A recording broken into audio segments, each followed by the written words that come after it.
লাইনের 23rd of March BNCC ঘটনা হয়েছিল শহীদ রাষ্ট্রপতি জিয়াউর রহমানের সময়। এটা আমাদের সারা দেশের স্কুল 8 থেকে 10, 11, 12 এবং গ্র্যাজুয়েট লেভেলে সারা দেশে বিএনসিসি গড়ে তোলা আমাদের জন্য অত্যন্ত প্রয়োজনীয়। Is a second defence line. এই ব্যাপারে আমরা ছেলেদেরকে কিভাবে আমরা কন্ট্রিবিউট করতে পারে নিরক্ষরতা দূরীকরণের জন্য, সোসাইটিতে যে কোনো দুর্যোগের সময় এই বিএনসিকে রিস্ট্রেংথেন করার জন্য আজকে আমরা একটা মিটিংয়ে বসছিলাম। পলিসিগত ডিসকাশন হয়েছে এবং এটাকে আমরা অ্যাড্রেস করব। নেক্সট বলো।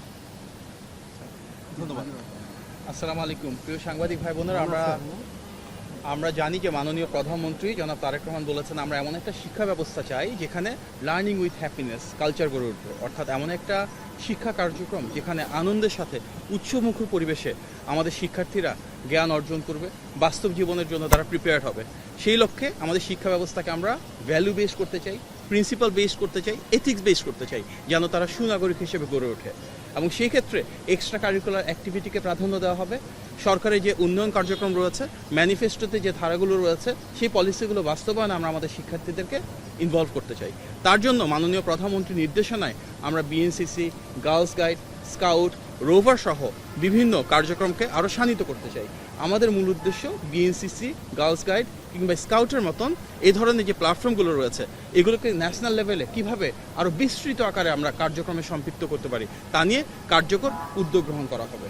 মাননীয় প্রধানমন্ত্রী ইতিমধ্যে বলেছেন যে আমাদের মূল উদ্দেশ্য আমাদের প্রতিটি ছাত্র আমাদের যে ডেমোগ্রাফিক ডিভিডেন্টটা রয়েছে, অর্থাৎ বিপুল পরিমাণ যে সংখ্যা, তাদেরকে যেন দক্ষ মানব সম্পদে আমরা রূপান্তর করতে পারি, তাদের মাঝে সুনাগরিকের গুণাবলী আমরা তৈরি করতে পারি একটা ডিসিপ্লিন ফোর্স হিসেবে, যেখানে আগামীর বাংলাদেশ বিনির্মাণে সমৃদ্ধ এবং স্বনির্ভর জাতি গঠনে তারা সক্রিয় ভূমিকা রাখতে পারে। আমাদের সবাই যদি এক হয়ে আমাদের ভবিষ্যৎ প্রজন্মকে সেভাবে সুনাগরিক হিসেবে গড়ে তুলতে পারি, আমাদের শিক্ষা কার্যক্রমকে আনন্দঘন পরিবেশে তাদেরকে মাঝে সেই ভ্যালুজ এবং প্রিন্সিপালস ইন্টিগ্রেট করতে পারি, তাহলে ইনশাআল্লাহ একটি স্বচ্ছ এবং জবাবদিহিমূলক যে রাষ্ট্র ব্যবস্থা আছে সেটা বিনির্মাণ করতে পারবো। ধন্যবাদ। মাননীয় প্রধানমন্ত্রীর নেতৃত্বে আমাদের মাননীয় শিক্ষামন্ত্রী এবং অন্যান্য স্টেক হোল্ডাররা সবাই এক হয়ে বসেছি এবং ইনশাআল্লাহ আমরা সবাই এক হয়ে মাননীয় প্রধানমন্ত্রীর যে অভীষ্ট লক্ষ্য সেটি অর্জন করতে পারবো এবং আমাদের ভবিষ্যৎ প্রজন্মকে আগামীর বাংলাদেশ বিনির্মাণের দক্ষ কারিগর হিসেবে গড়ে তুলবে ইনশাআল্লাহ। আপনাদের সবাইকে ধন্যবাদ। আসসালামু আলাইকুম।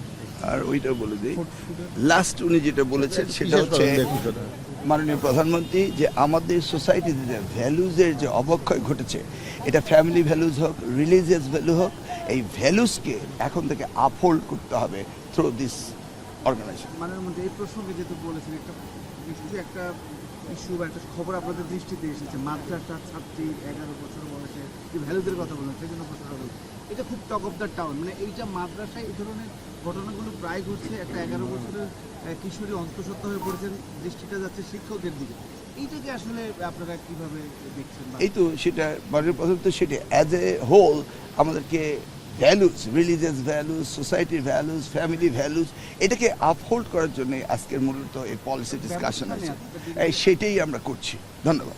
ওকে, থ্যাংক ইউ।